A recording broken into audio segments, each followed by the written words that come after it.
Hello friends, how are you? I hope you will be fine and आपकी study भी बहुत अच्छे तरीके से सुचारू रूप से चल रही होगी। क्रमबद्ध तरीके से पढ़ाई करना ही अब आपके लिए बहुत ही ज़रूरी है और अत्यंत आवश्यक है, क्योंकि आगामी परीक्षाएं अब बहुत जल्द ही आरंभ होने वाली हैं। सो आप लोग बी केयरफुल होकर अपनी पढ़ाई करिए और मन से पढ़ाई करिए। तो चलिए हम लोग अपने लेक्चर को स्टार्ट करते हैं। आज हम लोग ऑस्ट्रेलिया महाद्वीप के बारे में स्टार्ट करने जा रहे हैं अपनी स्टडी। तो जैसा कि अपने चैनल का नाम है जियो क्लासिक नॉलेज एंड फैक्ट्स, तो हम लोग ऑस्ट्रेलिया के बारे में जहाँ तक हो सकेगा जितनी ज़्यादा से ज़्यादा जानकारियाँ होंगी हम लोग अध्ययन करेंगे। तो चलिए हम लोग स्टार्ट करते हैं ऑस्ट्रेलिया के विषय में। Okay, now let's come to the point. सबसे पहले हम लोग ऑस्ट्रेलिया की स्थिति और विस्तार के बारे में चर्चा करेंगे कि इसकी सीमाएं कैसे कैसे क्या क्या हैं। तो समझिए, ऑस्ट्रेलिया के पूर्व में है आपका दक्षिणी प्रशांत महासागर। ये पूरा साउथ पैसिफिक ओशन है आपका इधर, ठीक। इसके पश्चिम में जो है हिंद महासागर है, इंडियन ओशन, ठीक है। इसके दक्षिण में तस्मान सी है, ठीक। इधर ग्रेट ऑस्ट्रेलियन बेसिन है और ये वाला जो आपका क्षेत्र है यहाँ पे ये ग्रेट ऑस्ट्रेलियन बाइट है। उत्तर की बात करें तो उत्तर में इसका जो है अराफ्यूरा सी है। यहाँ पे ये कौन सा है? अराफ्यूरा सी। ये रहा अराफ्यूरा। नाम अगर आपको अजीब लग रहा हो तो मैं लिख देता हूँ, अराफ्यूरा सागर, ठीक है। अराफ्यूरा सागर यहाँ है। जो ऑस्ट्रेलिया का ये ऊपर का हिस्सा है, केप यॉर्क द्वीप जो है प्रायद्वीप, केप यॉर्क का प्रायद्वीप, ये ऑस्ट्रेलिया का हिस्सा है। और ये इंडोनेशिया का एक द्वीप है, पपुआ न्यू गिनी देश भी है। तो ये इससे टॉरस की खाड़ी के द्वारा अलग हुआ है। तो बहुत ही अच्छा क्वेश्चन है यहाँ पे कि पपुआ न्यू गिनी से ऑस्ट्रेलिया का केप यॉर्क प्रायद्वीप किस खाड़ी के द्वारा, किस स्ट्रेट के द्वारा अलग हुआ है? तो वह आपका टॉरस की खाड़ी, टॉरस की खाड़ी। ओके, तो ये हो गया टॉरस की खाड़ी। ये मैंने बताया आपको ऑस्ट्रेलिया की सीमाएं किधर किधर से क्या क्या स्थित है, ठीक है। चलिए अब बात करते हैं ऑस्ट्रेलिया के बारे में और जानने का प्रयास करते हैं। तो सबसे पहले ऑस्ट्रेलिया को बताएं तो ऑस्ट्रेलिया एक द्वीपीय देश है, द्वीपीय देश है, आइलैंडिकल कंट्री। ओके, दूसरी बात, ऑस्ट्रेलिया के अगर खोज की बात करें तो दो लोगों ने खोजा था। एक थे एबल तस्मान, इन्होंने 1640-42 कुछ ऐसे टाइम पीरियड है इनका। और एक खोजे थे कैप्टन कुक, इनका टाइम पीरियड है वही करीब 1768-69 के बीच का है, ऐसे ही। तो ये दो लोगों ने खोजा था। हाँ, मैं एक क्वेश्चन आपसे यहाँ करूँगा कि जो कैप्टन कुक हैं इन्होंने एक द्वीप और खोजा था, आप उसका नाम कमेंट बॉक्स में ज़रूर लिखें। आपको पता हो, ना पता हो तो मैं अगले वीडियो में चर्चा करूँगा, ठीक है। ये इनकी खोज के बारे में हो गई। यहाँ के जो मूल निवासी होते हैं, ऑस्ट्रेलिया के जो मूल निवासी हैं, इनको हम लोग बोलते हैं एबॉर्जिन्स।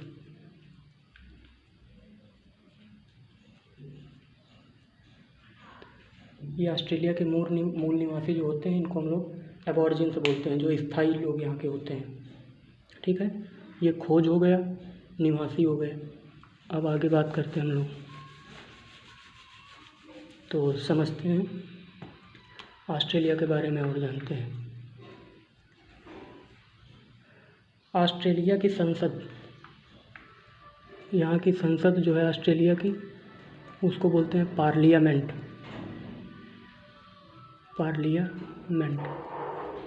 ठीक। ऑस्ट्रेलिया का राष्ट्रीय पशु राष्ट्रीय पशु कंगारू। ऑस्ट्रेलिया का राष्ट्रीय चिन्ह, नेशनल सिंबल, वो है वाइटल। राष्ट्रीय स्मारक, नेशनल मॉन्यूमेंट, ये आपका ओपेरा हाउस। ओपेरा हाउस कहाँ है? सिडनी में। क्लियर? ये हो गया ऑस्ट्रेलिया के बारे में। और ऑस्ट्रेलिया को हम लोग द्वीपीय देश भी कहते हैं, ये मैं पहले भी बता चुका हूँ, चलिए एक बार फिर से बता देता हूँ। द्वीपीय देश। ऑस्ट्रेलिया के ही अन्य नाम भी हैं, जैसे ऑस्ट्रेलिया को लैंड ऑफ गोल्डन फ्लीस क्या बोलते हैं, ये बातें हो गई अलग। ऑस्ट्रेलिया को लैंड ऑफ गोल्डन फ्लीस, सोने की मक्खियों का देश बोलते हैं ऑस्ट्रेलिया को, गोल्डन फ्लीस। हो सकता है आपको इधर नहीं दिख रहा हो, तो चलिए मैं इधर लिखने का प्रयास करूँगा। गोल्डन फ्लीस, ओके, ये हो गया गोल्डन फ्लीस। शायद नीचे है, आपको दिख नहीं रहा है, मैं इसको रेफर के आगे लिखता हूँ। देखिए ऑस्ट्रेलिया, इसको द्वीपीय देश भी कहते हैं। Land of golden fleece, land of golden fleece, सोने की मक्खियों का देश बोलते हैं। Land of kangaroo, land of kangaroo भी बोलते हैं। और प्यासी भूमि का देश या मरुभूमि का देश, प्यासी भूमि का देश। गोल्डन फ्लीस स्वर्ण मक्खियों की वजह से बोला जाता है, सुनहरा होता है। और कंगारू, क्योंकि कंगारू राष्ट्रीय पशु है ना, एंड नेशनल एनिमल। और प्यासी भूमि का देश, इसके बारे में मैं अभी चर्चा करूँगा, इसके मौसम से संबंधित बात, या मरुभूमि का देश या प्यासी भूमि का देश, ठीक है। मरु, ये ऑस्ट्रेलिया के 4 नामों की विशेषताएं हो गई। क्या क्या नाम होते हैं? अब बात करते हैं ऑस्ट्रेलिया के बारे में, हम लोग अंदर प्रवेश करते हैं। तो ऑस्ट्रेलिया का जो पूर्वी तट है, ये आप देख रहे हैं, ये पूर्वी तट, इसके साथ साथ एक सबसे लंबी ऑस्ट्रेलिया की पर्वत श्रृंखला है, great dividing range. Great dividing range पूरे ऑस्ट्रेलिया के पूर्वी तट के साथ साथ विस्तृत है। इसकी सबसे ऊंची चोटी, हाईएस्ट पीक, और ना कि इसी की बल्कि पूरे ऑस्ट्रेलिया की भी, as well as whole Australia, Mount Kosciuszko, Kosciuszko, Kosciuszko, हो सकता है इंग्लिश में स्पेलिंग गलत हो जाए तो आप लोग सही कर लीजिएगा। माउंट कोस्युस्को है सबसे लंबी, जो है सबसे ऊंची चोटी, ठीक है। चलिए अब हम लोग बात करते हैं इसके बारे में, ग्रेट डिवाइडिंग रेंज के विषय में अभी चर्चा करेंगे। अब हमने कहा प्यासी भूमि का देश ऑस्ट्रेलिया को कहते हैं, तो ये एक फैक्चुअल पॉइंट है, इसको आप समझिए। इधर क्या है? दक्षिण प्रशांत महासागर है। जब इधर से गर्म हवाएं उठती हैं, क्योंकि बारिश कब होती है? जब हवाएं उठती हैं तो समुद्र से नमी लेकर उठती हैं। नमी लेकर उठती हैं तो पहाड़ी चाहिए टकराने के लिए, टकराएंगी तभी नमी छोड़ेंगी। और नमी क्या नीचे जाने पर छोड़ती हैं या ऊपर जाने पर? चलिए बताता हूँ। कभी भी जब नमी छूटेगी तो निम्न वायुदाब का जब क्षेत्र ऊपर उठता है तब नमी नीचे छोड़ती है, लो प्रेशर जोन जिसको बोलते हैं। जब हवाएं ऊपर उठेंगी टकराने के बाद, पहाड़ी से टकराने के बाद जब ऊपर उठती हैं तो नमी नीचे छोड़ती हैं, नीचे गिरने के बाद नमी नहीं छोड़ती हैं। अब जब यहाँ से ये व्यापारिक पवने या जो पवने होती हैं, नॉर्मल पवने, व्यापारिक तो विषुवत रेखा से उठती हैं आसपास से, उससे 10 डिग्री उत्तर और दक्षिण, 10 डिग्री दक्षिण से विषुवत रेखा के। ओके, तो ये पवने जब टकराती हैं तो ऊपर गिर के अपनी सारी नमी ग्रेट डिवाइडिंग रेंज के पूर्वी ढाल पर ही इधर सब गिरा देती हैं। इसी वजह से जब इनकी सारी नमी इधर ख़त्म हो जाती है तो क्या कुछ बचेगा? इधर तो कुछ बचता नहीं। इस वजह से पूरा पश्चिमी ऑस्ट्रेलिया लगभग सूखा है।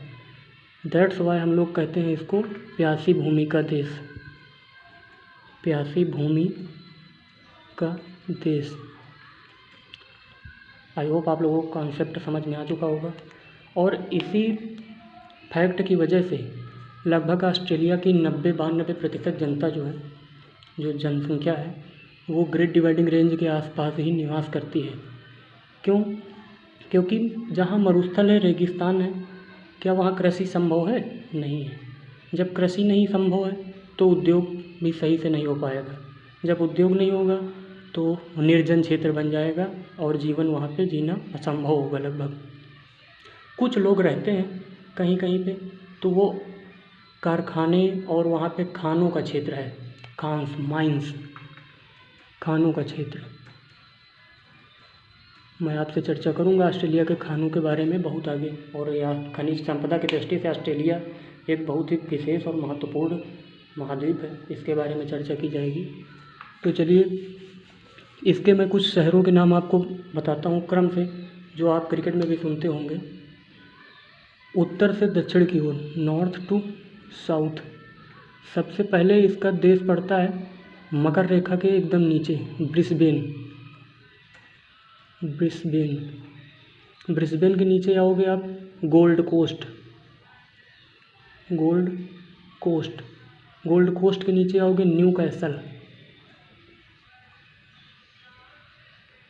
के नीचे आओगे सिडनी के नीचे आप आओगे कैनबरा के आप नीचे आ जाओगे यहाँ पे, ये एक लाइन में है। फिर इसके बाद ये हिस्सा उठा हुआ है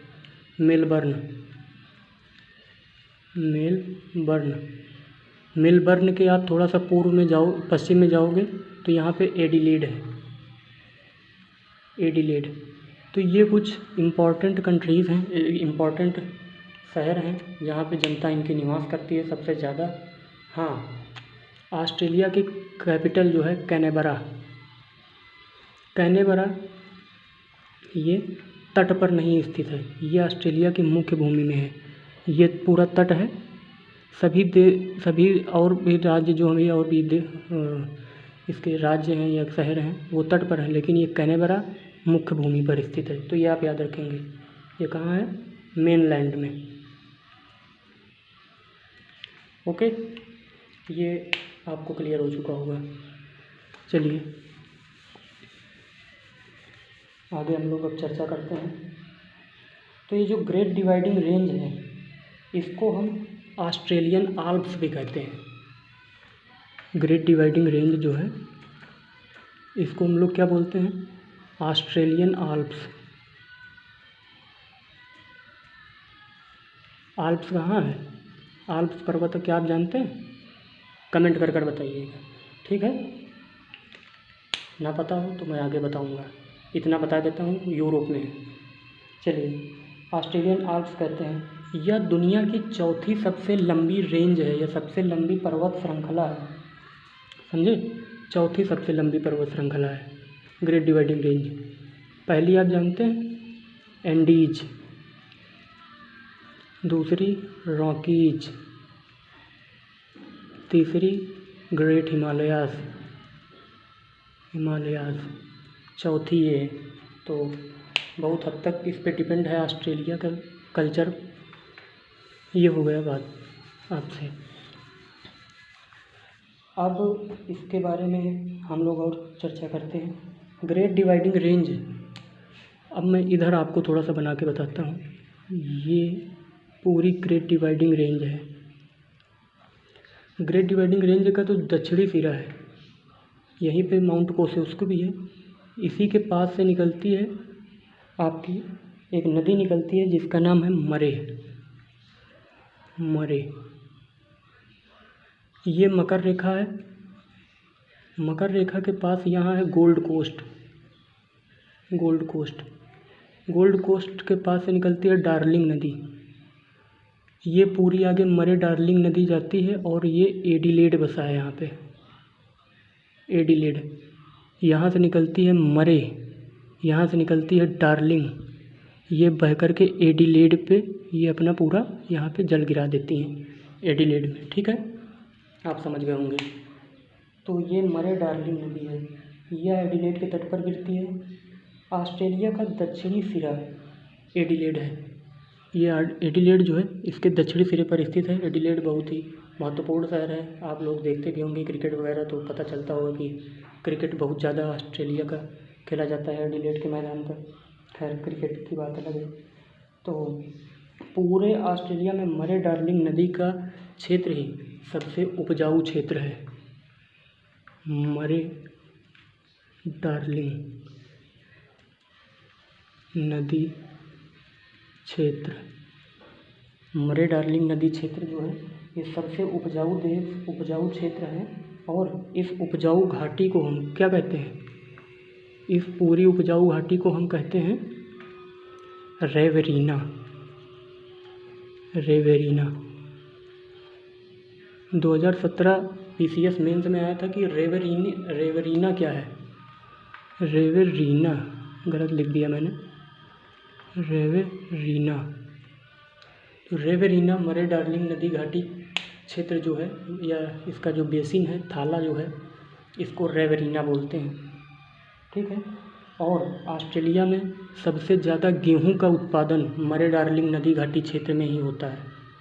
समझ गए आप हमारी बात, मैं क्या करना चाहता था? ओके।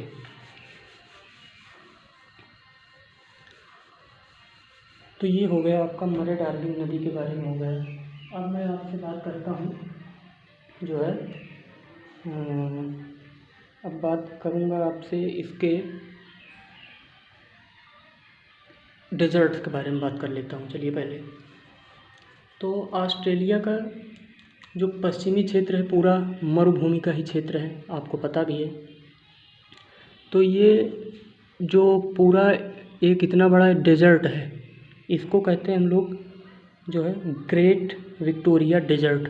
ये आप देख रहे हैं, ये पूरा ग्रेट विक्टोरिया डेजर्ट है। Great Victoria Desert. आप लोग एक चीज़ मेरी बात को नोट कर रहे होंगे कि मैं जितने बार भी बोलता हूँ ग्रेट नाम क्यों लेता हूँ। दरअसल ऑस्ट्रेलिया में ज़्यादातर चीज़ें ग्रेट नाम से दी गई हैं, इस वजह से ग्रेट विक्टोरिया डेजर्ट भी है। ये अकेला इसी में नहीं है, इसी के अंदर और भी डेजर्ट हैं। ग्रेट विक्टोरिया डेजर्ट में कई और छोटे छोटे डेजर्ट हैं जो इसी के अंतर्गत आते हैं, जैसे ग्रेट सैंडी डेजर्ट, ये विक्टोरिया है, यहीं पे है ग्रेट सैंडी। गिब्सन यहाँ है, गिब्सन डेजर्ट। Stuart desert. और एक आपका होता है खारबर्टन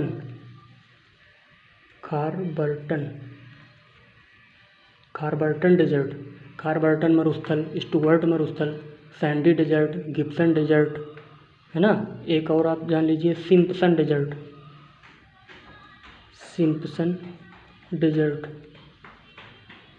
ये इतने मरुस्थल हैं, और भी यहाँ मरुस्थल हैं, बाकी आप लोग पढ़ लीजिएगा। जो महत्वपूर्ण है मैंने बताया, ये सब आप देख रहे हैं, गिब्सन, स्टुअर्ट, खारबर्टन, सिम्पसन। ये सब जैसे कोई प्लेयर होता है, खिलाड़ी होता है, या कोई महान व्यक्ति होता है, उसके नाम पर ये रख दिया जाता है। तो इसमें कोई विशेष बात नहीं है। तो ये रहा आज के लेक्चर के बारे में, जैसा कि मैंने आपको बताया। अब बाकी का मैं अगले पार्ट में डिस्कस करूँगा, नई वीडियो काफ़ी लंबा हो जाएगा। हाँ, आपसे कुछ बात करना चाहूँगा 1 मिनट के लिए। देखिए, अगर आपको मेरी मेहनत लगती है कि सकारात्मक दिशा में मैं कर रहा हूँ प्रयास, तो आप लोग मेरा साथ दीजिए। साथ देने से तात्पर्य है, मैं कहना चाहूँगा कि कुछ लोग वीडियो देख लेते हैं और लाइक नहीं करते हैं, तो आप लोग प्लीज़ वीडियो देखिए, वॉच करिए अच्छे से, लाइक करिए, और सबसे महत्वपूर्ण है कि आप अपनी प्रतिक्रिया दें। देखिए, आप भी इंसान हैं, मैं भी इंसान हूँ, मुझसे भी गलतियाँ हो सकती हैं, स्वाभाविक है, मानव गलती करने के लिए ही बनाया गया है। अगर मुझसे कोई गलती हो जाती है तो आपका सुझाव मेरे लिए सर्वोपरि होगा, मैं अपनी गलती को सुधारने का प्रयास करूँगा। तो आप लोग प्रतिक्रिया दीजिए, ज़रूर दीजिए। और मैंने जैसा कि आपसे पहले वीडियो में भी कहा है, और मैं अफ्रीका महाद्वीप को पूरा चर्चे में कर चुका हूँ, मैं आपको पूरा अफ्रीका समझा चुका हूँ, लगभग 95-95% मैंने अफ्रीका समझाया है। मैंने लास्ट वीडियो में आपसे प्रश्न भी पूछे थे, किसी ने भी कोई भी उत्तर नहीं दिया, ये गलत बात है। इससे साफ दृष्टिगत होता है कि आप लोग अपनी पढ़ाई सुचारू रूप से नहीं कर रहे हैं। तो ऐसा मत करिए, पढ़ाई करिए, अच्छे से करिए और मेहनत करिए। अब उत्तर प्रदेश में टेट के रजिस्ट्रेशन स्टार्ट हो चुके हैं। अब कंपटीशन बहुत ही बढ़ चुका है और दिन पर दिन बढ़ेगा ही। तो अपना एक एक दिन जो भी अभी लॉकडाउन को बचा है और आगे आने वाले आगामी दिन अच्छे से मेहनत करिए, पढ़ाई करिए और अपना जीवन, अपने माँ बाप का जीवन सफल बनाएं। ठीक है, तो आप लोग, अगर आपको लगता है कि ये फ्रूटफुल है वीडियो, तो आप लोग प्लीज़ इसको उन बच्चों तक पहुंचाएं जो मजबूर हैं, शहर में नहीं जा सकते हैं, या जो 800 रुपये की भी फ़ीस नहीं पे कर सकते हैं। आप समझते हैं फ़ीस कोचिंग में कितनी ज़्यादा होती है, जिनको फीस पे करने में समस्या होती है।